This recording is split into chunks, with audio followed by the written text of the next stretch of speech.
What if the entire system of government you live under wasn't designed because its creators believed in the goodness of humanity, but, because they were absolutely terrified of you? Yeah, that is, it's kind of the dark, unspoken secret at the heart of our entire political architecture. I mean, Right. we really like to imagine that democratic systems are built on this pure, unadulterated optimism. Right. We want to believe they're like a celebration of human potential. Exactly. We picture these enlightened philosophers sitting around drinking wine, talking about liberty and the noble human spirit. Like, we imagine a political blueprint that looks like a schematic for a bridge, right?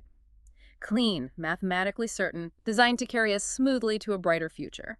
Yeah, we want the architect to just point at the drawing and say, there it is. That's how the structure stands up. But the reality of constitutional democracy is, well, it's far more Oh, cynical. totally. Yeah. If you actually look at the foundational DNA of how these systems are built, I mean, the blueprint isn't pristine at all. Not even close. It's covered in crossed-out ideas, desperate compromises, and margin notes written by people who are actively anticipating civil war. The architecture is just driven by paranoia, by competing factions, and by a deeply unflattering view of who we are as human beings. Which is exactly why you're here with me today. Welcome to this deep dive. Today, our mission is to explore the real-world mechanics of constitutional democracy. And look, I know that sounds like a dry, dusty term you might have, slept through in a high school civics class. It does sound a bit textbook. It really does. Yes.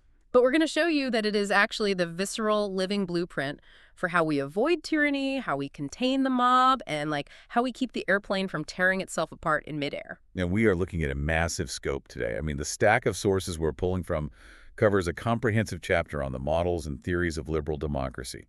We are tracking the evolution of it, starting from ancient philosophical debates about human nature, The really old stuff. right, all the way through the blood-soaked compromises of the American founders and arriving finally at the modern post-9/11 Homeland Security apparatus. Basically, we're looking at how power actually operates. And our goal here is to extract those aha moments. We want to pull out the underlying mechanisms of how democracies function, not in some utopian fantasy, but in the messy reality of micromanaging politicians and globalized economies. Yeah. But before we can even begin to look at how a modern government operates, we have to understand that foundational fear we mentioned. Because the fear wasn't of a foreign king or an invading army. The primary fear was human nature itself. And that's really the perfect place to start. Because when we use the phrase constitutional democracy, people often make the mistake of thinking it just means, majority rule. Right, that if 51% of the people want something, boom, they get it. Exactly. Yeah. But that is not a constitutional democracy at all. A constitutional democracy is a system of profoundly limited government. It's a scheme of representation, sure, but one that is strictly restrained by a supreme set of neutral rules. The rules of the game. Right, that restraint the chain on the beast, so to speak, is what we call constitutionalism. Okay, let's unpack this. Because the shift in how we view the purpose of government completely upends how we usually think about society. Like, if you rewind the clock back to ancient Greece, you have Aristotle. Yeah, the classical view. And Aristotle believed that the fundamental purpose of the state, the whole reason for having a government in the first place, was to nurture virtue in its citizens. The state was supposed to literally make us better people. Yes, it was highly idealistic. It assumed the state could be this instrument of moral elevation. It operated on the premise that human beings had a natural telos, or like an ultimate potential for goodness, and the government's job was essentially to cultivate that garden. Cultivate the garden. I like that. But then the Enlightenment happens. You get thinkers like Machiavelli, Thomas Hobbes, and John Locke. Oh yeah, things get much darker. Way darker. And the American founders are reading these philosophers, they're looking at the bloody history of Europe, and they come to an incredibly pessimistic conclusion. They realize that government's purpose is not to nurture virtue. Its purpose is to combat vice. It is a profound, paradigm-shifting realization. I mean, they looked at the reality of human behavior and decided that human beings are naturally selfish, endlessly ambitious, and hopelessly prone to tribalism and factionalism. We're basically just messy, selfish creatures. Pretty much. Yeah. They concluded that designing a government based on the hope that people will be virtuous is a recipe for absolute disaster. Like, if you build a system that requires angels to run it, it will collapse the absolute moment a normal human being takes the wheel. So instead, you have to design a system that assumes people will be bad. You assume they'll be greedy and self-interested. And then you build an engine that uses that self-interest against itself. You pursue realistic, tangible goals like liberty, physical security, and property rights, rather than some unattainable goal like universal moral purity. And that brings us to the fascinating framework developed by political scientist Richard Katz. Oh, the matrix. Yes, Katz created a typology of liberal democratic theories. He essentially built a matrix that forces us to look at the underlying assumptions different classical thinkers had about the very fabric of society.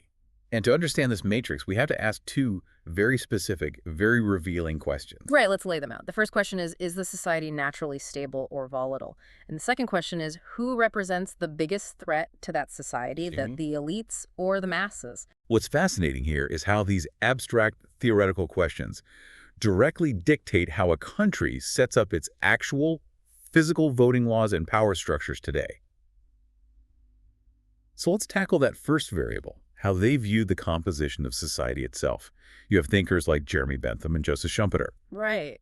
They looked at society and saw something essentially homogeneous. Meaning they viewed society as a single, undifferentiated mass, like a giant crowd of individuals who basically all want the same underlying things: security, prosperity, happiness. They didn't see society as deeply fractured into warring tribes. Right. They acknowledge differences, obviously, but they believe the commonalities far outweighed them. But then you look at James Madison or the mid-century political scientist Robert Dahl. They looked at society and saw something completely different. They saw the fractures. Exactly. They believe society is fundamentally pluralistic. It is fractured into many different groups, factions, and special interests. But, and this is the crucial mechanism here in a pluralistic society, those factions overlap. Individuals belong to more than one group. The text calls these cross-cutting cleavages. That is the exact term political scientists use, and it's the mechanism that prevents a pluralistic society from tearing itself apart. Imagine you are a factory worker. Okay, I'm a factory worker. That is your economic identity. But you're also, say, a devout Catholic. That's your religious identity. And you're a resident of a specific neighborhood in Chicago. That is your geographic identity. Got it. So your allegiance to your union might put you in direct conflict with the factory owner, but your allegiance to your church might put you in the exact same pew as that factory owner on Sunday morning. Wow. Okay, so these overlapping identities, these cross-cutting cleavages, force us to moderate our behavior. Like, we can't entirely destroy our political enemies because we might actually need them tomorrow in a totally different context. We're tethered together by these intersecting loyalties. Precisely. But then you have the extreme pessimistic end of the spectrum. Thinkers like John C. Calhoun and Arndt Lidschfart. They viewed society not just as pluralistic, but as segmented. Segmented, meaning what exactly? In a segmented society, those cross-cutting cleavages simply do not exist. The divides are deep, reinforcing, and permanent. I like to think of this like a chemical mixture. That's a good way to look at it. Yeah, so if you take Bentham's homogeneous society, it's like a glass of water. It's a single uniform liquid. But if you look at Madison's pluralistic society, it's an emulsion. Like a salad dressing. Right. Think of a vinaigrette dressing. You have oil and vinegar representing different factions, but when you shake it up, they cross over each other, they mix temporarily, they hold together in a suspension. That is a brilliant visualization. But Calhoun's segmented society is oil and water in a completely settled glass. The layers are totally distinct. They never mix. If you're in the oil layer, you have absolutely nothing in common with the water layer. Your religion, your geography, your economic status, they all just reinforce the exact same division. And the implications of which chemical mixture you believe you're dealing with become massive when we ask Katz's second question. Who is the greatest danger to this democracy? The elites or the masses? Let's apply that to our thinkers. Bentham is looking at his homogeneous glass of water. He believes the goal of society is the greatest good for the greatest number. So, logically, he fears the elites. Yeah. He looks at the wealthy, the aristocrats, the powerful minority, and he assumes they're inevitably going to try to hijack the system to serve their own narrow interests at the expense of the vast majority. But Joseph Schumpeter looks at that exact same homogeneous glass of water and comes to the complete opposite conclusion. Schumpeter is absolutely terrified of the masses. Why? If it's a uniform group, why fear them? Well, he believed that capitalism, free enterprise, innovation, creative destruction, is the vital engine that drives economic growth and sustains democracy. But he was deeply pessimistic about human psychology. Because he thought the masses would eventually vote to destroy capitalism. Precisely. He believed that the masses, experiencing the inevitable bumps and inequalities of a free market, would clamor for short-term relief. They demand socialism, massive welfare states, and extreme wealth redistribution. Ah, I see. Schumpeter thought the masses would use their sheer numerical advantage to vote away the very economic engine that was sustaining their freedom. He thought democracy would basically commit suicide by ballot box. So even if two theorists completely agree on what the structure of society looks like, they can fundamentally disagree on who the villain of the story is. Absolutely. And we see this exact same split with the pluralistic thinkers, right? Madison looks at the vinaigrette, the overlapping factions, and he fears a powerful elite faction taking over. But Robert Dahl looks at the same pluralistic society and fears the uneducated masses being swept up by a demagogue. I think this is a really good moment to ask you, the listener, to just pause and consider the world around you right now. When you look at your country today, which box do you think we fit into? That's a great question. Are we still an emulsion held together by overlapping interests and cross-cutting cleavages? Or have we become oil and water, permanently segmented into tribes that no longer share any common ground? It's a heavy question. And honestly, it's the exact same question the American founders were screaming at each other about behind closed doors. Because they largely saw society as a highly volatile, dangerous mix of self-interested factions, they didn't just sit down, write a single unified philosophy, and call it a day. Definitely not. They argued fiercely over four completely distinct models of how to govern this chaotic mixture. Which brings us to the four architects of the American system. The government we live under today is essentially a Frankenstein's monster, stitched together from the competing visions of Alexander Hamilton, Thomas Jefferson, James Madison, and John C. Calhoun. Let's start with Alexander Hamilton because he's the architect of federalism. But in reality, his entire model is about energy, efficiency, and centralized power. He is the ultimate micromanager. Oh, he really was. Hamilton had a very pragmatic view of governance. He believed that a government is utterly useless if it cannot protect its citizens from foreign threats, promote national prosperity, and provide essential administrative services. He had seen what happens when that fails. Right, he lived through the utter failure of the Articles of Confederation. Just as a quick refresher, the Articles were the first attempt at a U.S. government, and they were a disaster because the national government was entirely toothless. It had no power to tax, no power to enforce laws, no standing army. It literally had to beg the states for money and permission just to keep the lights on. And Hamilton was terrified of that paralysis. He wanted a strong, energetic central government, led by a unified, powerful executive branch. He wanted a president who could act decisively.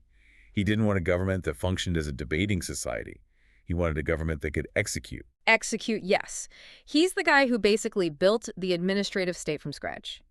As the first Secretary of the Treasury, he didn't just write theory. He built institutions.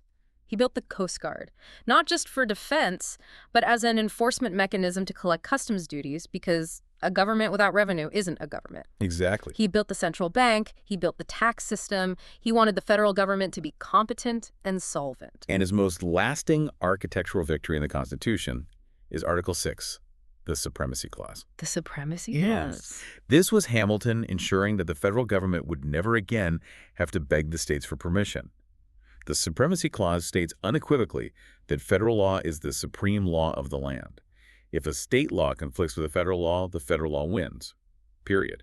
But for every action, there is an equal and opposite reaction. And Hamilton's arch rival was Thomas Jefferson.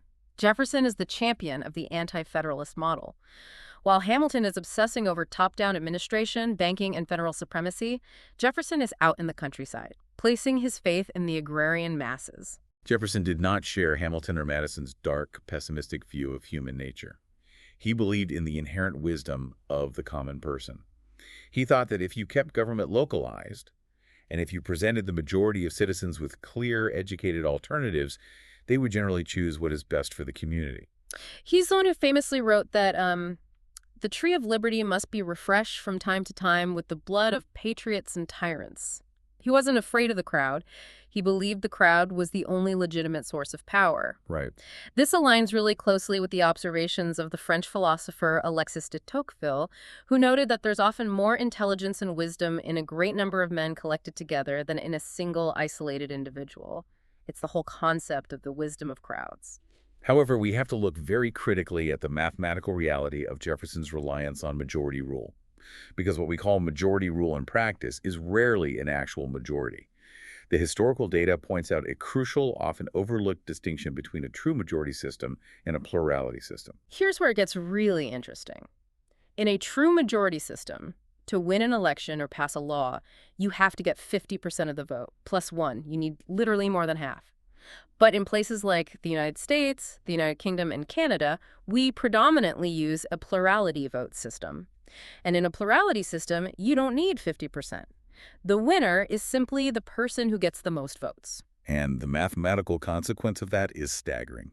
If you have an election with 3 or 4 viable candidates, someone could win the election with only 35% of the vote. That means they win 100% of the power, even though 65% of the voters, the overwhelming majority of the electorate, actively voted against them. I always explain this using a pizza ordering analogy. Oh, the pizza analogy, I love this one. Right. So imagine you and 10 friends are trapped in a room and you have to order one pizza for the whole group. You have to pick one topping. 3 people vote for pepperoni. 2 vote for sausage, 2 vote for mushrooms, 2 vote for green peppers, and 1 person votes for anchovies. Pepperoni gets the most votes, 3 out of 10. So pepperoni wins the plurality. But 7 people in that room, 70% of the group, might actively hate pepperoni. They might literally be allergic to it. But under a plurality system, the winner dictates the outcome. The person who won didn't have a mandate. They just had a fractured opposition. And now everyone is forced to eat a pizza that the vast majority of the room didn't want. And when you apply that to political power, you see why it breeds so much resentment. The 35% who won govern as if they have this massive mandate from the people, while the 65% who lost feel entirely disenfranchised by a system that claims to be a democracy. That exact scenario, the tyranny of a mobilized plurality masquerading as a majority, is what absolutely terrified our third architect, James Madison. Madison is the father of balanced government. If Hamilton was the micromanager and Jefferson was the optimist, Madison was the supreme pessimist. Madison looked at society and saw factions everywhere. He believed that humans naturally fracture into special interests based on ego, property, and emotion, not altruism. He knew that if you let Jefferson's plurality rule without any breaks, the largest, most aggressive faction would just steamroll the rights of everyone else. So Madison's solution was purely architectural. He didn't try to change human nature, he tried to trap it. Trap it. Yes. This is the origin of the famous system of checks and balances. He believed you had to create a permanent, institutionalized rivalry among the branches of government. His most famous quote encapsulates this perfectly. Ambition must be made to counteract ambition. He deliberately designed a system powered by selfishness. He assumed every politician would act to maximize their own power. So he gave each branch of government the constitutional weapons and the personal motives to resist the other branches. Exactly. He pitted them against each other by design. The president wants to expand his authority and wage a war, but Congress holds the power of the purse. They can simply refuse to fund it. Right. Congress wants to pass a radical, sweeping law that favors their specific faction, but the president holds the veto pen. And if they somehow collude, the independent judiciary can strike the law down. It is a brilliant mechanical view of governance. It relies on the idea that if everyone is constantly fighting for their own piece of the pie, no single person or faction can gather enough power to become a tyrant. But, I have to push back on Madison's blueprint here. If Madison designed a system based entirely on institutionalized friction, if he purposefully pitted the branches against each other and assumed they'd always be fighting, doesn't that guarantee the exact gridlock, polarization, and absolute public cynicism we are experiencing right now? I mean, if the system was literally built to frustrate rapid action, shouldn't we stop acting so surprised when the government fails to act? That is the perennial, inescapable critique of Madisonian democracy. It explicitly prioritizes the prevention of tyranny over the efficiency of governance. It's designed to be slow, agonizing, and frustrating. It's a feature, not a bug. Which brings us to our fourth and undeniably most controversial architect, John C. Calhoun. Calhoun is the primary theorist behind brokered government. Right. Calhoun looks at Madison's factions and says, yes, society is fractured. But Calhoun goes much further. He's the ultimate pluralist, and he pushed for a mechanism known as the concurrent majority. Basically, he argued that a simple numerical majority or plurality is inherently unjust. He wanted to give minority groups a structural veto over the majority to force consensus. Calhoun argued that if one massive interest group prevails over all others, simply because it has 51% of the votes at a given moment, justice cannot be assured for the 49%. He wanted a decision-making model based on absolute compromise among all major competing interests in society. In his model, if a compromise could not be reached, the law couldn't pass, and the status quo would remain. On paper, as a purely abstract theory, it sounds like a brilliant structural defense for minority rights. It forces the powerful to negotiate with the weak. But we have to deeply unpack the dark historical paradox of John C. Calhoun, because the minority he was trying to protect with this veto wasn't an oppressed, disenfranchised underclass. No, not at all. Calhoun used this brilliant theoretical framework of minority rights to vehemently defend the institution of slavery.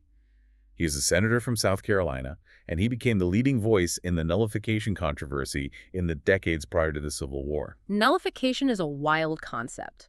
Calhoun essentially argued that a single state could literally nullify or void an act of the federal Congress within its own sovereign borders. He argued that the states created the federal government, so the states were the ultimate arbiters of what was constitutional. Right. If the federal majority in Washington voted to pass a tariff that hurt the Southern economy, or, more importantly, if they ever voted to restrict or abolish slavery, Calhoun argued that the Southern states had the concurrent right to veto that law for themselves. He weaponized the concept of minority rights to protect an economic system built on the backs of an actual enslaved racial minority.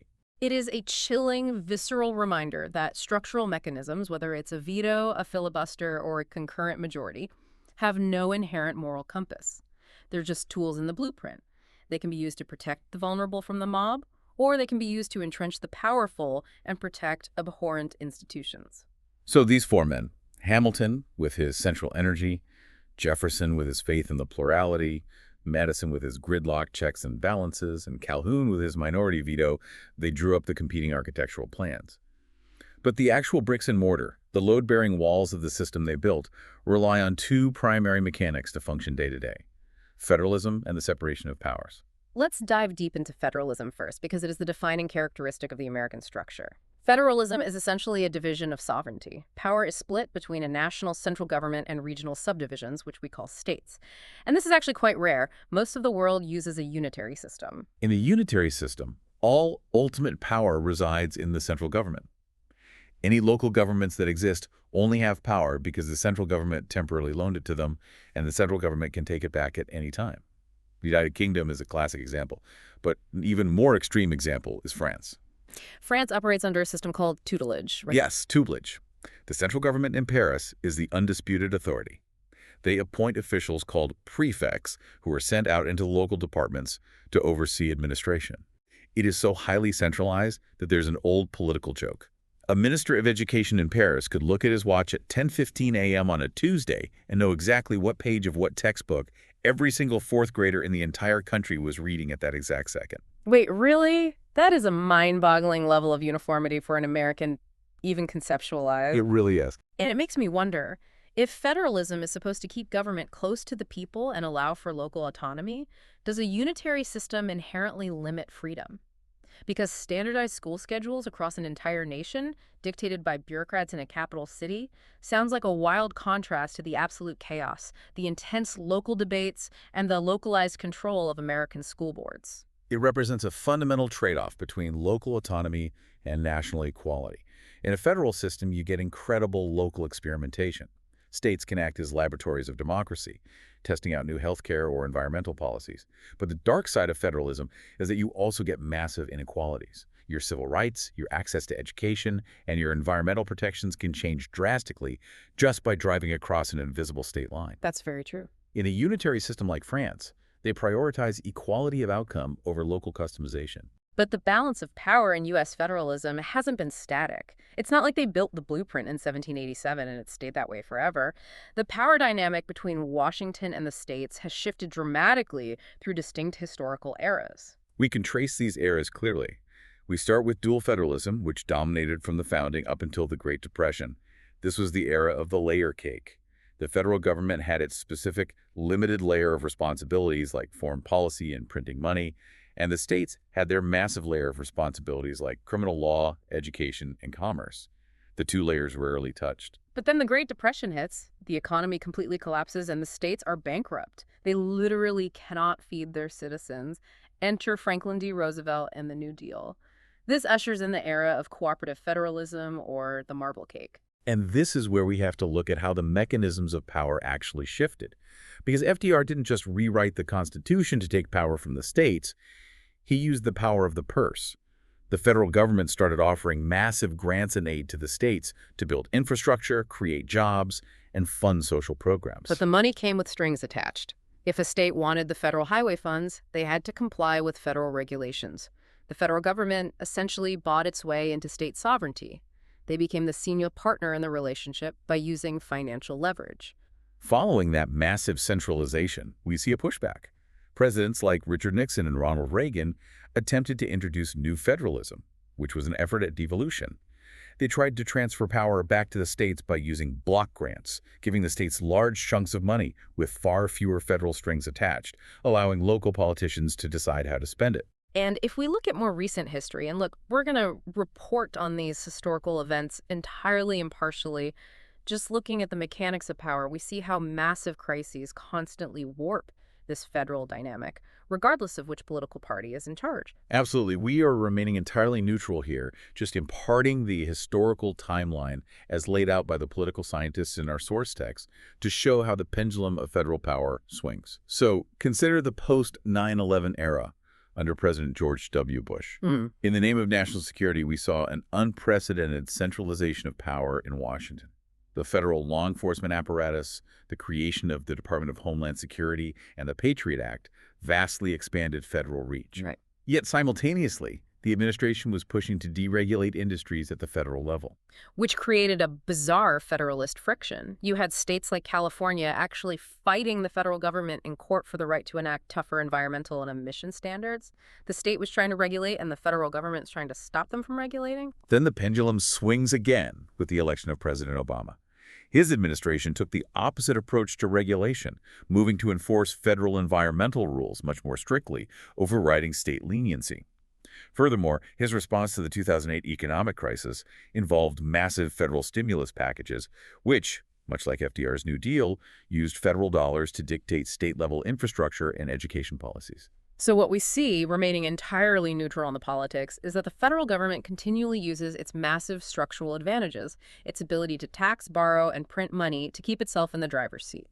But if you want to see a wild paradox regarding federalism, we have to look at post-WWII Germany. I love this part from box 4.2 in the text. This is one of the most fascinating geopolitical ironies of the 20th century. After the fall of the Third Reich, the Allied powers, led heavily by the United States, were tasked with writing a new constitution for West Germany. The Americans were absolutely terrified of another highly centralized dictator like Hitler ever rising to power again. They wanted to inoculate Germany against the virus of dictatorship, and the vaccine they chose to inject into the new German state was a massive dose of democratic federalism. The U.S. forced Germany to adopt a highly decentralized system. They empowered the regional German states, known as the Länder, and crucially, they gave these states massive structural power at the national level. The upper house of the German parliament, the Bundesrat, is not elected by the people. It's made up of delegates appointed directly by the state governments. And this state-controlled body has an absolute veto over much of the national legislation. Wow. Furthermore, the federal government in Germany is very small. Almost all federal laws are actually administered and enforced by state-level bureaucrats. And the irony is staggering. The U.S. exported this ultra-decentralized blueprint to Germany to prevent tyranny. And today, many political scientists argue that the German federal system actually works better as a structural check on central power than the modern American system does. In the U.S., the federal government has largely overwhelmed the states financially. But in Germany, the states retain true structural veto power over the center. It is as if we exported the original paranoid Madisonian blueprint, kept a mutated centralized version for ourselves, and now the exported version functions exactly as Madison intended. But here's the terrifying reality. Even with perfectly balanced branches of government, even with states aggressively checking the federal center, and even with crot-cutting cleavages holding society together, there is a monster that structural mechanics alone cannot slay. And that monster is the mob. This brings us to what Alexis de Tocqueville famously diagnosed as the tyranny of the majority. Madison built checks and balances to stop rogue politicians. Yeah. But what happens when the democratic government functions exactly as it's supposed to? What happens when the overwhelming majority of the population becomes enraged, unified, and demands the immediate oppression of a minority? History shows us that when a democracy degenerates into mob rule, the majority simply uses its legitimate control of the government apparatus to strip away the rights of whoever they deem to be the other. And we don't have to look that far back in history to see this. We can look at the immediate backlash against Muslim Americans following 9/11. We can look at the systemic discrimination against the Turkish minority in Germany, the oppression of the Roma population in the Czech Republic, the tensions regarding the Arab minority in Israel, and the brutal crackdowns on the Kurds in Turkey. And, of course, the ultimate genocidal extreme of Nazi Germany. It is vital to remember that Hitler did not initially seize power in a violent coup. He utilized the democratic mechanics of the Weimar Republic, the persecution of minorities, the Nuremberg laws, the descent into the Holocaust. These happened with at least the tacit acquiescence, if not the active, enthusiastic support of the overwhelming majority of the German society at the time. The mob is terrifying because the mob believes it is righteous. This is exactly why the rule of law is the absolute bedrock of constitutionalism. We have to go back to Aristotle again, who argued that the rule of law is inherently superior to the rule of unrestrained individuals, even well-meaning ones, because law represents, well, reason free from all passion. John Locke expanded on this during the Enlightenment. He argued that true freedom cannot exist without written, impartial, pre-established laws that limit the power of the lawmakers themselves. You can trace this concept all the way back to the Magna Carta in 1215, where the English barons forced King John to agree that even the king was subject to the law of the land. And the mechanism that actually enforces the rule of law on a daily basis is due process. I want to build a scenario to illustrate this, sort of a classic Wild West analogy from the text. Sure, set the scene. Imagine a dusty frontier town. A drifter rides into town, and that night, a beloved local resident is murdered. The townspeople are enraged. An angry lynch mob gathers, and remember, this mob represents the Democratic majority of the town. They have the numbers. They want instant justice. They want to drag the drifter out of the jailhouse and hang him from the nearest tree. But standing on the jailhouse steps is the lone town sheriff, holding a shotgun, blocking the mob. The sheriff does not know if the drifter is innocent or guilty, but the sheriff is there to guarantee that the drifter gets a fair trial before a judge and jury. The sheriff represents due process. He is literally overriding majority rule, the immediate will of the people in the name of the rule of law. Due process is the set of prescribed, agonizingly slow procedural rules that guarantee fairness. It means you have the right to an attorney, you have the right to confront your accusers, you have to be formally charged. And it also places strict negative limits on what the legislature can do. For example, the Constitution explicitly forbids ex post facto laws. Let's give a modern example of that. Imagine you discover a brilliant loophole in the tax code on Monday. You use it to save thousands of dollars. It is completely legal. On Wednesday, Congress realizes the loophole exists, they panic, and they pass a law closing it and making it a felony. An ex post facto law, which means after the fact, would allow the government to arrest you on Thursday for what you did legally on Monday. Due process strictly forbids the government from retroactively criminalizing behavior. The Constitution also forbids bills of attainder. A bill of attainder is a law passed by a legislature that simply declares a specific person or a specific group of people guilty of a crime and punishes them without a trial. The legislature cannot act as the judge and jury. But there's a fascinating, intense global debate among liberal democracies about just how far due process should protect the accused. Let's look at police interrogations. In the United States, we have the Miranda warning. You have the right to remain silent. We all know it from television. If police arrest a suspect, read them their Miranda rights beforehand, that confession is entirely thrown out of court. It is suppressed. The jury will never hear it, and as a result, a factually guilty person might walk entirely free. This raises an important question about where the line is between protecting the innocent and letting the guilty walk on a technicality, because the American approach is actually an outlier here. It is. If you look at almost every other liberal democracy, the United Kingdom, France, Canada, Australia, they view this very differently. In those systems, a confession is a confession.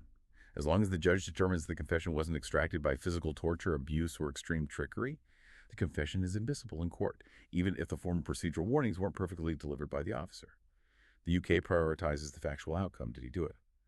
While the US prioritizes the procedural purity of the system, reasoning that if you let the police break the rules once, they will break them for everyone. But I have to push back hard on this idealized vision of due process.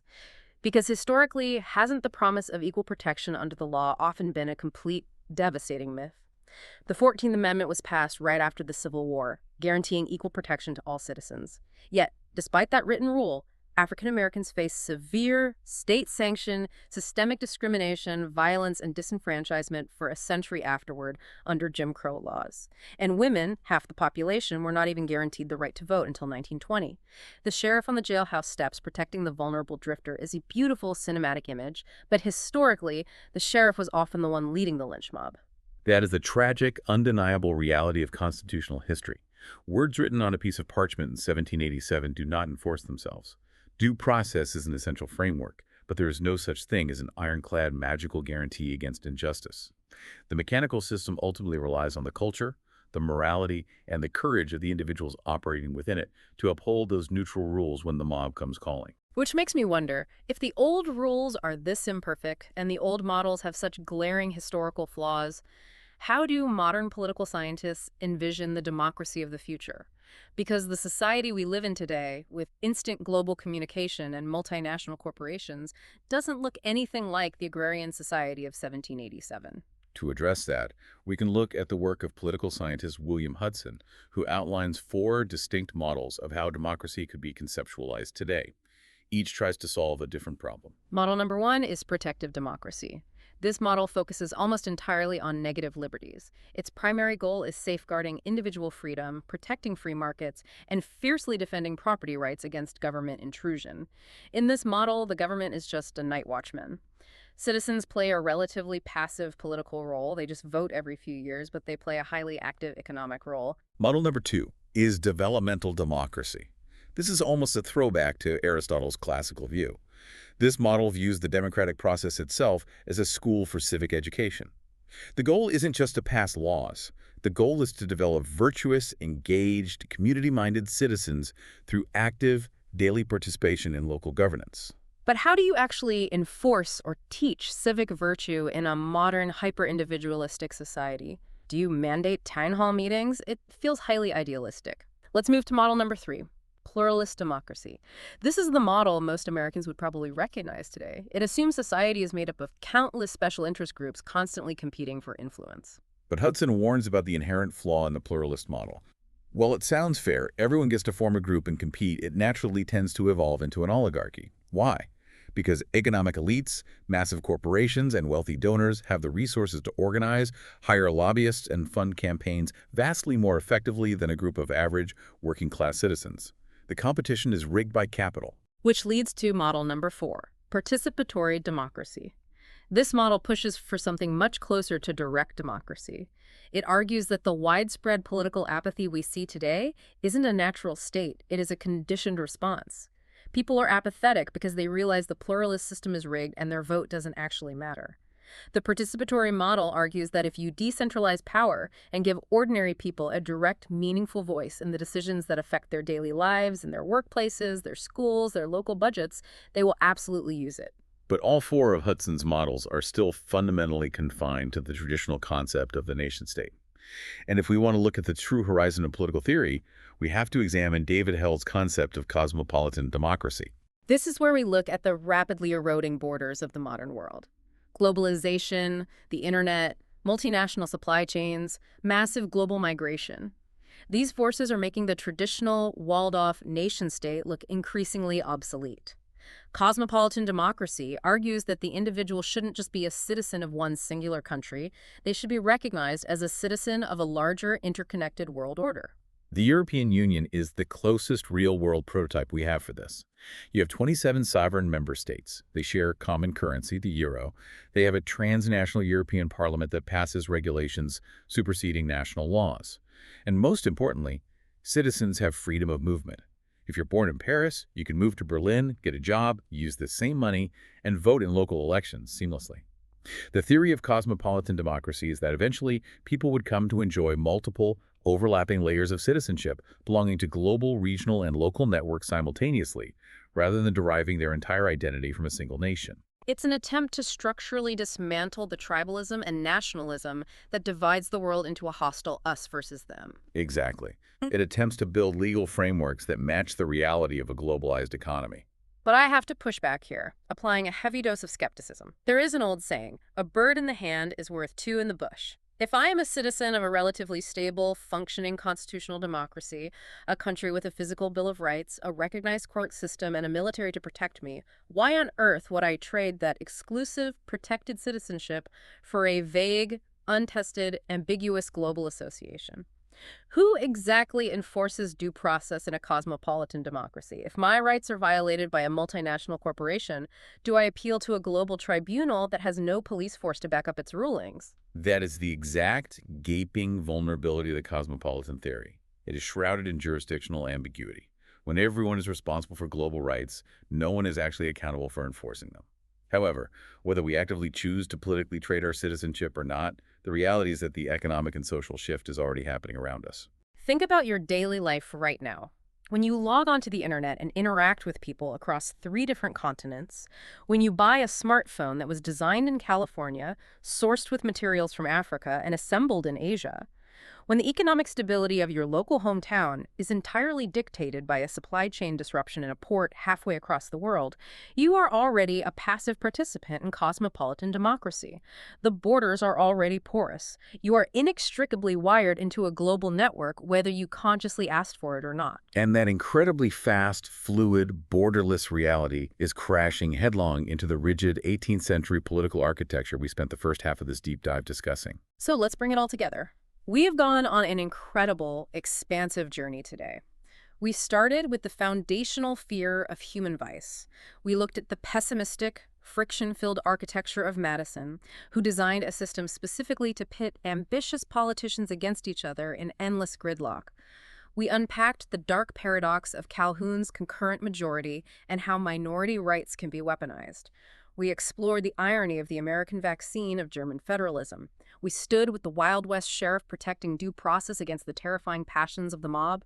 And finally, we looked over the horizon at the borderless, digital ambiguity of a cosmopolitan future. We have dissected the structural mechanisms, the checks, the vetoes, the cross-cutting cleavages, the federalist layers that were all intentionally designed by men in powdered wigs to slow down the passions of the public and force deliberate, agonizing compromise. So what does this all mean for you today?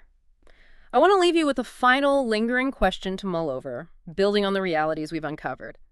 If the American founders deliberately designed a political blueprint based on slowing things down using gridlock, separation of powers, and overlapping jurisdictions to frustrate the immediate will of the mob and force long-term deliberation, how can that 18th century slow architecture possibly survive in a 21st century digital world? We live in an era where public outrage, viral majorities, algorithmically driven factions, and massive global economic shifts happen in milliseconds. Information travels the speed of light, but our legislative process was designed to travel at the speed of a horse-drawn carriage. Is our constitutional blueprint fundamentally designed to break under the pressure of the internet age? Or is that exact, frustrating, grinding fiction the only thing keeping the airplane from tearing itself apart in midair? It is the ultimate ongoing stress test of the blueprint, and we are all living inside the test chamber. So the next time you look at the news and you feel overwhelmed and frustrated by how messy, slow, and gridlocked the political system seems, remember this. That wasn't a mistake in the drafting, that was the design. The architecture was always meant to be murky because it assumes the worst about us in order to protect us from ourselves. Thank you for taking this deep dive with us, and keep questioning the architecture of the world around you. Imagine a system of government where the leader of your country could just be fired overnight. Just completely ousted. Yeah, exactly. No Yeah. public election, no multi-year impeachment trial, no, endless televised hearings, Right, just gone. just a sudden, swift vote among their own colleagues. And by tomorrow morning, literally, the moving trucks are pulling up to the executive residence. Which is wild to think about. It is. I mean, for anyone accustomed to the American system, where a president is locked in for 4 years, come hell or high water, that scenario sounds like a constitutional crisis. Oh, it sounds like a quiet coup, really. Right, exactly. But in the United Kingdom, that's not a coup at all. Yeah. That is just parliamentary democracy functioning exactly as intended. Yeah, and it fundamentally rewires how you think about stability, as a concept. Welcome to another deep dive, everyone. Today we are taking you on a global expedition into the absolute core of geopolitical machinery. We really are. We've got this massive stack of political science research, historical analyses, structural breakdowns. And it's all focusing entirely on this one concept of parliamentary democracy. Right. And our mission for this deep dive is to essentially tear apart that machinery and see how the gears actually turn. Because it's fascinating. What's really fascinating here is that the way a country votes, or passes a budget or removes a leader, it isn't just dry bureaucratic red tape. No, not at all. It's this living, breathing reflection of their history, their deepest historical traumas, and their unique cultural psychology. Yeah, and this isn't just some abstract academic exercise for you listening. If you want to understand the modern world, you have to understand these mechanisms. Definitely. I mean, when you read a headline about a Senate coalition collapse in the Middle East or, an unexpected snap election in Europe. Right. Those events send immediate ripples through global financial markets. They do. They alter supply chains. They shift geopolitical power. And if you don't understand the rules of the game being played, the actions of the players look completely irrational. Completely. So our goal is to make sense of that apparent chaos. By the time we finish this deep dive, you're going to look at international news through a completely different lens. I guarantee it. Okay, so let's unpack this.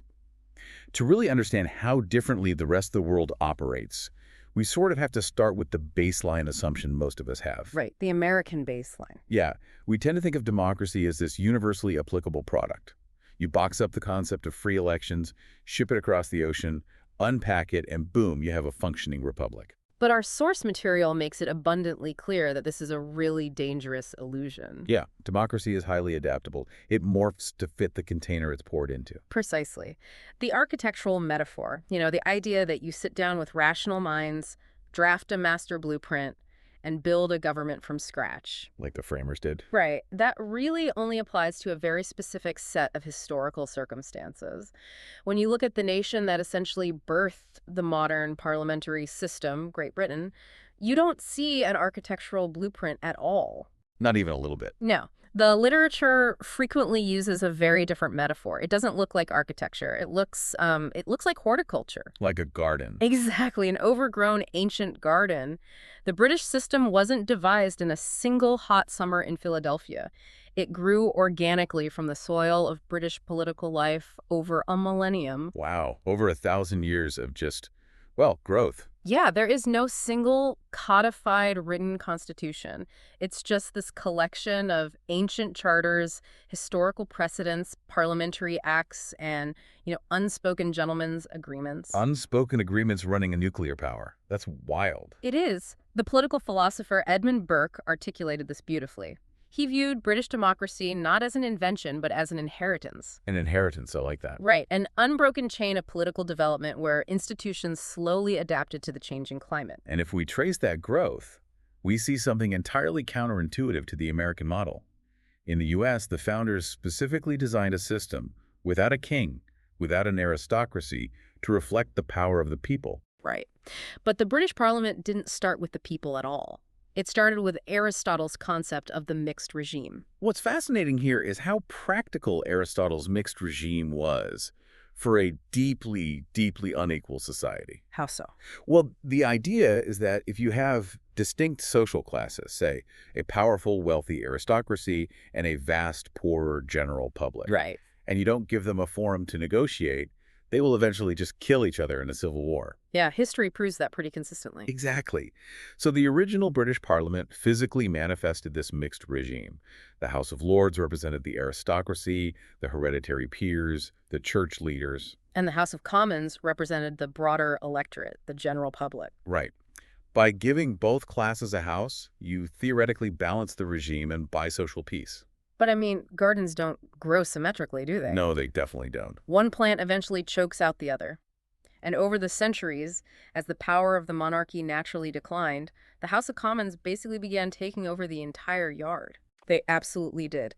The sources pinpoint a massive structural shift in the early 20th century. Specifically, the Parliament Acts of 1911 and 1949. This is where the Commons essentially defanged the aristocracy, right? Yeah, it's a phenomenal mechanical shift in power. Prior to 1911, the House of Lords had an absolute veto. Meaning they could just block anything. anything. If the elected commons passed a budget or a law that the Lords didn't like, the Lords could just kill it. But by the turn of the century, the democratic impulse was just too strong. So the elected officials essentially forced the lords to give up their veto. Right. But how do you force a powerful aristocracy to willingly give up their ultimate weapon? You threaten to dilute their exclusivity to the point of absolute meaninglessness. Oh, wow. Yeah, the government basically threatened to have the king create hundreds of new liberal-leaning peers to flood the House of Lords if they didn't agree to the Parliament Act. That's a brutal political move. Right. Faced with the destruction of their exclusive social club, the Lords backed down. So the result of those acts is that today, the House of Lords cannot kill legislation passed by the Commons. They can only delay it. Exactly. The absolute most they can do is delay a bill for 1 year. The hereditary peerage has been entirely marginalized in terms of raw power, and the popularly elected House of Commons reigns supreme. Which leaves the monarch, currently Queen Elizabeth II, as cited in our materials, as this beloved, highly respected figurehead. Yeah, she is the head of state, she performs the ceremonial duties, but she has absolutely zero executive political power. The power lies entirely with the prime minister. And this leads to what might be the single hardest concept for a viewer of the American system to wrap their head around. Oh, I know where you're going with this. Fusion of powers. Yes. In the U.S., you are taught the separation of powers from grade school. The president is the executive, Congress is the legislative. Right, totally separate. Separate branches, elected separately, operating in separate buildings. They are specifically designed to antagonize and check each other. And the British parliamentary system looks at that and basically says, why would you intentionally engineer gridlock? Exactly. The UK uses a fusion of powers. The executive branch, meaning the prime minister and their cabinet ministers, is birthed directly out of the legislative branch. So when British citizens go to the polls, they aren't voting for a prime minister at all. No, they only vote for their local member of parliament. Whichever political party wins a majority of seats in the House of Commons gets to form the government. And the leader of that winning party just simply stands up, walks to the front bench, and becomes the prime minister. That's it. There's no separation. The executive is just the dominant faction of the legislature. Okay, so looking at this structurally, I have to challenge this setup a bit. Sure. If the executive and the legislative are fused into one giant battering ram, and there is no supreme unwritten constitution that a court can use to strike down their laws, Right. what is stopping the prime minister from just becoming an elected dictator? If they control the legislature and they are the executive, where's the check and balance? It's an excellent challenge. I mean, how does this organic garden maintain any stability without just collapsing under the weight of an abusive majority? It brings us back to the mechanism you mentioned at the very beginning of the deep dive. The check on a prime minister's power isn't a piece of parchment. It's the brutal, immediate reality of party discipline. And the requirement of confidence. The no confidence vote? Yes. In the UK, a government serves an indefinite term. Legally, they can stretch a single parliamentary term up to 5 years before they are required by law to face the voters in a general election. Right. But to survive those 5 years, the prime minister relies entirely on maintaining the confidence of the majority of the House of Commons. So if a prime minister proposes a disastrous policy, or if there's a massive ethical scandal, the opposition party, or even members of their own party, can introduce a motion of no confidence. Exactly. And the mechanics of this are stunning. It is a simple majority vote. Just 50% plus one. Yep. If the prime minister loses that vote, it means the legislature is explicitly stating, we no longer trust you to lead the executive branch. And the consequences are instantaneous. The government falls. The prime minister resigns immediately. There's no long, drawn-out appeal. You lose the vote, you lose the keys to number 10 Downing Street. The sources highlight a classic example of this from 1979 involving Prime Minister James Calhoun. Oh, right, the Labour government. Yeah, his Labour government was managing a terrible economic period characterized by widespread strikes known as the Winter of Discontent. And the political situation deteriorated to the point where a motion of no confidence was introduced. And Calhoun lost that vote by a single, solitary ballot. Wait, really? One vote? One vote brought down the entire executive government of the United Kingdom, triggering a general election. But this indefinite term isn't just a vulnerability, is it? It's also a weapon. Oh, absolutely. Because if you are the prime minister and you are feeling incredibly popular, you don't have to wait for a scheduled election year to secure your power. You can call a snap election at a time of your choosing to catch the opposition flat-footed. Margaret Thatcher, the Iron Lady, was an absolute master of leveraging this flexibility. She came to power right after Calhoun's defeat, didn't she? She did, and by 1982, she led the country through the Falklands War against Argentina. The military victory produced this massive surge of British patriotism and skyrocketing approval ratings for Thatcher. So instead of waiting for her 5-year term to expire, she capitalized on the mood. Exactly. She called an early election in 1983 and absolutely crushed the opposition, securing a massive mandate. And she utilized the exact same tactic again in 1987, resetting the clock and locking in her power. But the garden is ruthless. Because that exact same mechanism, that reliance on confidence, is what ultimately destroyed her. Right. By 1990, Thatcher introduced a deeply unpopular local tax known universally as the poll tax. There were massive riots. The public was furious. And more importantly, the members of her own Conservative Party looked at the polling data and realized she was becoming an electoral liability. They figured she'd drag them all down. Exactly. And this is where the fusion of powers becomes so fascinating. In the U.S., if a president becomes unpopular in their third year, their party just has to grimace and endure it until the election. Right, there's no reset button. But in the U.K., the party can act. Thatcher's own party initiated a leadership challenge. They withdrew their confidence in her. And realizing she no longer had the absolute backing of her legislative majority, she was forced to resign midterm in 1990. Handing power over to her chancellor, John Major. I mean, she had governed for over a decade. She was a towering figure in global politics. But the very moment the confidence of the Commons evaporated, she was out. We saw the exact same dynamic play out with Tony Blair, too. He won massive electoral victories, but his unwavering support for the U.S.-led war in Iraq slowly toxified his brand with the British electorate. Yeah, by 2007, the internal pressure from his own Labour Party was so immense that he had to step down to save the party's chances. Giving way to Gordon Brown, who then had the miserable luck of stepping into the leadership just in time to face the 2008 global financial crisis. Oof. What you are describing is a system engineered for ultimate, immediate accountability. It is so ingrained in the culture that the party out of power isn't just viewed as the losers of the last election. Right, they have a title. They have an official constitutional role. They are legally termed Her Majesty's Loyal Opposition. Their explicit job, funded by public tax dollars, is to scrutinize, criticize, and publicly interrogate the majority party. It works in Britain because it's underpinned by centuries of unspoken tradition, intense party loyalty, and a first-past-the-post electoral system that usually produces clear, single-party majorities. It is a stable, functioning garden. But if the British system relies entirely on deep historical roots to prevent chaos, what do you do when your nation's history is essentially a series of chaotic forest fires? That's the perfect transition. If you don't have the luxury of unspoken tradition, how do you artificially engineer stability? To answer that, we just have to look across the English Channel to France.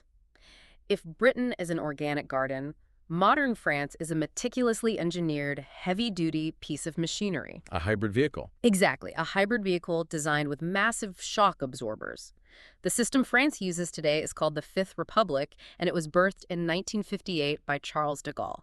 And to understand the architecture of the Fifth Republic, we have to look deeply at the historical trauma that de Gaulle was reacting against. If we connect this to the bigger picture, the sources paint a really grim picture of French democratic history prior to 1958. Yeah, their first 3 attempts at a Republican government all ended the same way, didn't they? Collapse, leading to dictatorship or authoritarian rule. But it's the Third and Fourth Republics that really illustrate the trauma. Try to wrap your head around this metric. During the entire lifespan of the Third and Fourth Republics, no single political party ever won a clear majority. So it's just constant gridlock. Worse.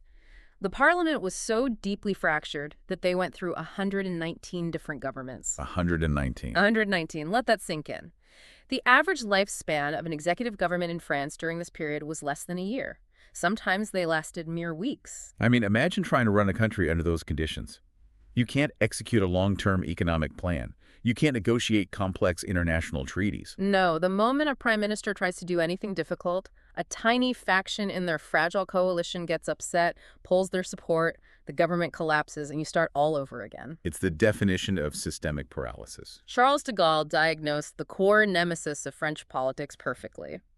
The problem wasn't a tyrannical leader.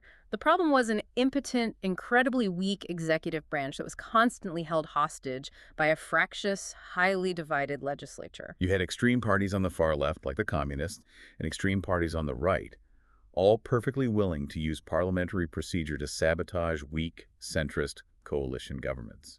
De Gaulle looked at this burning wreckage and said, "We need a completely new constitution. We need an executive who is placed entirely above the petty squabbles of the political parties." And his solution was brilliant, mechanically speaking. He created what political scientists classify as a dual executive. Right. So France still has a prime minister, much like Britain, who manages the day-to-day operations of the government and the legislature. But layered over that, they added a massively powerful precedent.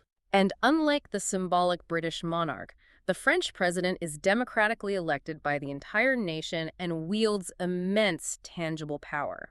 They are engineered to be the ultimate arbiter of the state.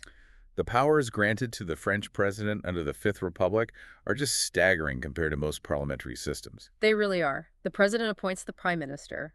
They have the power to unilaterally dissolve the legislature and call for new elections. They can bypass the parliament entirely by submitting issues directly to the public via national referendums too, right? Exactly. And crucially, in times of national crisis, the Constitution grants them the power to rule by decree. De Gaulle essentially looked at the chaos of the parliament and built a democratic king to keep them in line. And he didn't just elevate the president, he explicitly, intentionally nerfed the legislature. Oh yeah, the National Assembly in France was structurally weakened to ensure they could never hold the country hostage again.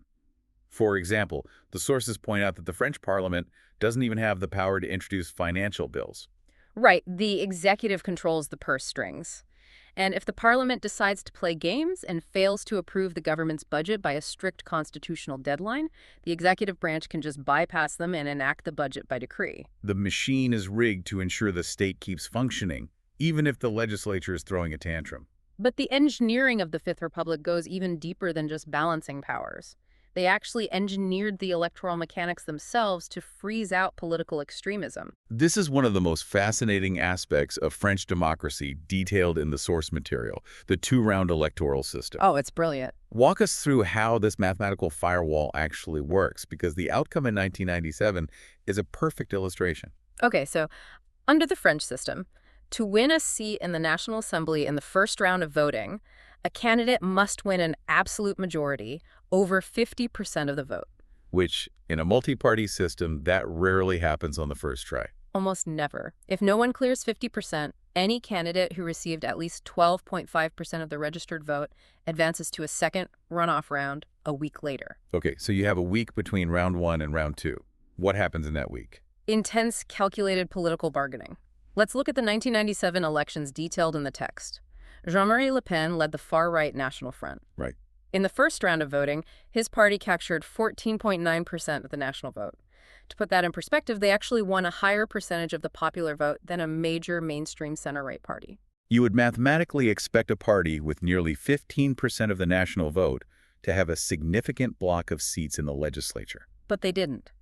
When the dust settled after the second round, Le Pen's party walked away with exactly one single seat out of the entire 242-seat center-right bloc. One seat, that's it. That is the intentional, mechanical outcome of the two-round system. What happens in that intervening week is that moderate parties look at the math and realize that if they stay divided, the extremist candidate might win the plurality in the second round. So they form alliances. Exactly. The third-place moderate candidate will voluntarily drop out of the race and instruct their voters to support the second-place moderate candidate purely to consolidate the mainstream vote and block the extremist. It's a system mathematically designed to stack the deck against uncompromising fringe factions, forcing alliances and moderating the final makeup of the legislature. Now, as always, we are looking at this strictly as an analysis of electoral mechanics. We aren't taking a moral or political stance on the specific parties involved, whether they are on the far right or the far left. Right, we are just observing how the rules of the game dictate the outcome. But here's where it gets really interesting. Here's the vulnerability in de Gaulle's design. Okay, lay it on me. He built a system with a powerful president and a prime minister who is accountable to the legislature. What happens when the voters, in their infinite wisdom, elect a president from a conservative party, but then turn around and elect a National Assembly dominated by a socialist party. Ah, you are highlighting the ultimate stress test of the Fifth Republic. Because the assembly must approve the government, the conservative president is forced to appoint a socialist prime minister. Now you have a deeply divided executive. Yeah, two captains on the bridge. Exactly. Two captains trying to steer the ship in opposite directions, but neither has the power to throw the other overboard. Isn't this exactly the kind of gridlock de Gaulle was trying to prevent? It is called cohabitation, and it is the most fascinating paradox of the French system. And yes, logically, it sounds like a recipe for a constitutional meltdown. Definitely. You have a president with a mandate for one set of policies and a prime minister with a mandate for the exact opposite. But what is remarkable is that the system survives it. France has endured 3 distinct periods of cohabitation, right? The most notable recent example in our sources occurred from 1997 to 2002. That was under this center-right President Jacques Chirac and the socialist Prime Minister Lionel Jospin. And it creates an incredibly awkward, tense environment. Very. The president generally tries to retain control over foreign policy and defense, which are traditionally the presidential domains, while the prime minister seizes control of domestic economic policy. So they just sit in cabinet meetings glaring at each other. Pretty much. But they govern. The pressure of the Constitution and the fear of being blamed by the public for breaking the state forces these ideological opponents into an uneasy partnership. They find the bare minimum consensus required to keep the lights on. So, France engineered a powerful executive to cure the disease of legislative chaos. But let's shift our focus to a country whose historical disease was the exact opposite. Okay. What do you do when your nation's trauma wasn't caused by weak coalitions, but by a terrifyingly strong, deranged executive dictator? Germany. Yes. How do you engineer a system specifically designed to make sure that a centralized tyrant can never, ever rise to power again? If we connect this to the bigger picture, you cannot understand the structure of the German government today without understanding the catastrophic failure of the Weimar Republic. Following the devastation of World War I, Germany attempted a democratic government, but the Weimar Republic was fundamentally crippled from the start. They were burdened by the humiliating, punitive terms of the Treaty of Versailles. They faced crushing war reparations, astronomical unemployment, and a hyperinflation crisis so severe that people were literally bringing wheelbarrows of cash to the bakery just to buy a loaf of bread. And economic despair breeds political extremism. Always. The society rapidly polarized, splitting between the extreme right and the extreme left. The democratic center hollowed out. And the Weimar Constitution allowed the executive branch to govern via emergency decree when the parliament was deadlocked. Yes. As the parliamentary coalitions repeatedly collapsed, the use of extra-democratic decrees became normalized. Which paved the way for Adolf Hitler to legally dismantle the democracy from within, resulting in the horrors of the Third Reich. So after World War II, the nation was physically obliterated, morally shattered, and subsequently divided by the Iron Curtain of the Cold War into East and West. Right. So when the architects of West Germany sat down in 1949 to draft their new constitution, which they humbly called the Basic Law because they hoped it would be temporary until the country was reunited, they had one overriding objective: never again. And the primary mechanical tool they used to enforce that never again philosophy was extreme federalism. They were absolutely terrified of centralizing power in the capital. To prevent a future dictator from seizing control of the entire state apparatus, they decentralized the state itself. They divided the country into regional states, known as the Länder. And they didn't just give these Länder symbolic authority, they gave them the functional keys to the kingdom. It's a level of federalism that makes the United States look highly centralized by comparison. Truly. In Germany, the federal government passes laws in Berlin, but it is actually the Länder who are responsible for implementing and executing those laws on the ground. The regional states control the police forces. They control the education system and cultural affairs. But the most important firewall they built was financial. Always follow the money. If a dictator wants to build an authoritarian state, they need massive resources. The Basic Law intentionally starves the central government in Berlin of the absolute financial dominance it would need. The text notes that the Länder receive a massive guaranteed cut of national revenues. They take in 40% of all individual and corporate income taxes and 33% of the value-added sales tax.